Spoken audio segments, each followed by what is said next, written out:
محمد رسول الله والذين معه أشداء على الكفار رحماء بينهم تراهم ركعا سجدا يبتغون فضلا من الله ورضوانا سيماهم في وجوههم من أثر السجود ذلك مثلهم في التوراة ومثلهم في الإنجيل كزرع أخرج شطأه فآزره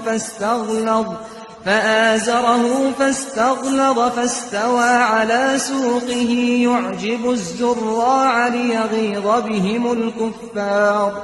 وعد الله الذين آمنوا وعملوا الصالحات منهم